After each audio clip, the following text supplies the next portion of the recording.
It was just another Tuesday morning at the county courthouse. The waiting area was packed with people, some nervous, some annoyed, all waiting for their cases to be called. Traffic violations, small claims, minor disputes, nothing unusual. Among them sat a young man in his mid-30s. He wore a simple gray polo shirt and dark jeans. No suit, no tie, no briefcase. He looked like he'd just walked in from running errands. His face was calm, almost serene, with a slight smile playing at the corners of his mouth. He took a seat on one of the wooden benches, folding his hands in his lap. To his left sat two men in their 40s, both dressed casually, both there for speeding tickets. They glanced at the young man and immediately sized him up. "Look at this guy," one of them whispered to his friend, though loud enough for others to hear. "Probably can't even afford a lawyer." His friend chuckled. "Yeah, I bet he's hoping for a public defender." "Good luck with that, buddy." The young man heard them. His smile didn't fade. He didn't turn his head, didn't acknowledge them.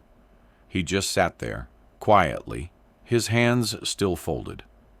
The first man leaned closer. "What are you in for, kid?" "Parking ticket."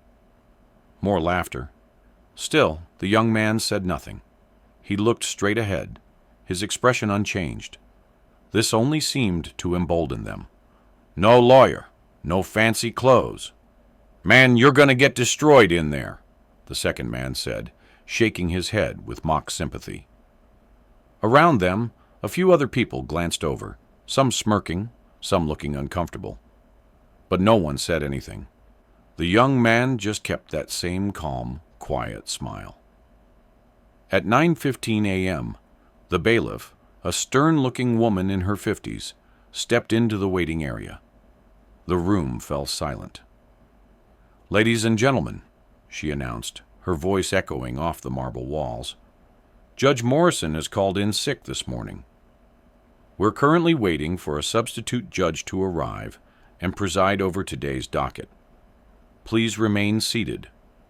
We'll begin as soon as possible." Groans filled the room. People shifted in their seats, pulling out their phones, checking the time. Frustration rippled through the crowd. "Great," muttered the first man. "Now we're going to be here all day." His friend nodded. "Probably some rookie judge who doesn't know what they're doing." The young man still hadn't moved. He sat in the same position, hands folded, that slight smile still on his face. If anything, it seemed to have grown just a little wider. The first man noticed. "Hey, buddy," he called out, louder this time. "You think this is funny? We're all stuck here because of this mess." The young man finally turned his head, meeting the man's gaze. His eyes were calm, almost amused. But still, he said nothing. "What, cat got your tongue?" The second man chimed in. "Or are you just too scared to talk?" A few nervous laughs scattered through the room. The young man's smile remained. Then, slowly, he turned his attention back to the front of the room. At 9:30, the bailiff returned. Behind her was a clerk, carrying a black robe on a hanger. The bailiff scanned the room, her eyes landing on the young man. "Excuse me, sir," she said, walking directly toward him. The two men next to him straightened up, assuming they were about to be called first, but the bailiff stopped right in front of the young man in the polo shirt. "Your Honor," she said, her voice respectful, "your robe." The room went dead silent. The young man stood up, slowly, gracefully. He reached out and took the robe from the clerk, nodding his thanks. "Thank you, Susan," he said quietly. His voice was deep, measured, authoritative. He unfolded the robe and slipped it on, his movements practiced and natural.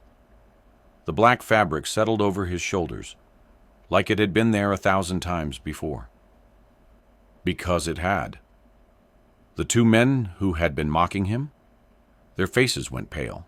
Their mouths fell open. One of them looked like he was about to be sick. The young man, no, the judge, buttoned his robe, straightened the collar, and turned toward the courtroom entrance. As he walked past the two men, he paused for just a moment, glanced down at them, and gave them that same calm, knowing smile. Then he walked through the doors into the courtroom. Inside the courtroom, people rose to their feet as the bailiff announced, "All rise." The Honorable Judge David Chen presiding. Judge Chen took his seat behind the bench with the ease of someone who had done this countless times. He adjusted his glasses, opened the case file in front of him, and looked out at the room. "Good morning," he said, his voice calm but commanding. "I apologize for the delay. I'm Judge David Chen, and I'll be presiding over today's cases as a substitute.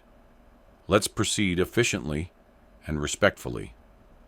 Bailiff, please call the first case." Back in the waiting area, the two men sat frozen. One of them whispered, "Oh my God! Oh my God! We're dead." The other man buried his face in his hands. When their names were finally called, they walked into that courtroom like men heading to the gallows.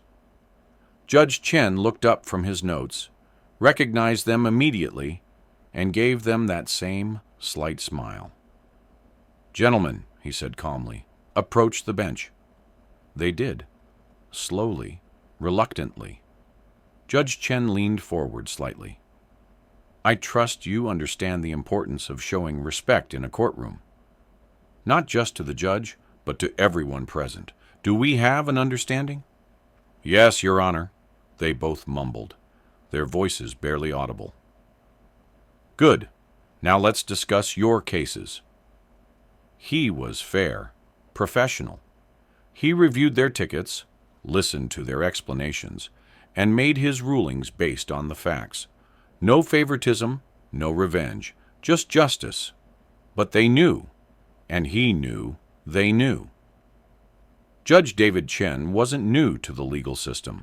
He had served as a federal judge for over 25 years before taking early retirement to spend more time with his family. But his experience and expertise were still called upon regularly when courts needed substitute judges for overflow cases or emergency situations. That Tuesday morning, he had been asked to fill in at the last minute. He could have arrived in a suit, announced himself, commanded immediate respect. But he didn't. He chose to sit quietly, to observe, to see how people behaved when they thought no one important was watching. And he learned everything he needed to know. The two men who mocked him left that courtroom with their fines and a lesson they would never forget. You never know who you're standing next to. You never know someone's story just by looking at them. Respect isn't something you give only to people who look important. It's something you give to everyone, because everyone deserves it.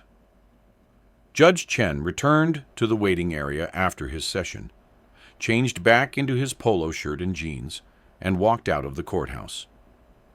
To anyone passing by, he looked like just another regular guy. And that's exactly how he liked it.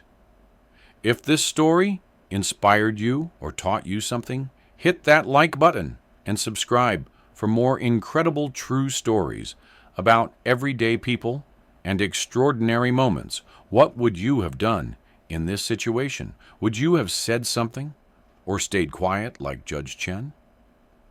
Let us know in the comments below. Remember, never judge a book by its cover. You never know who you're really talking to.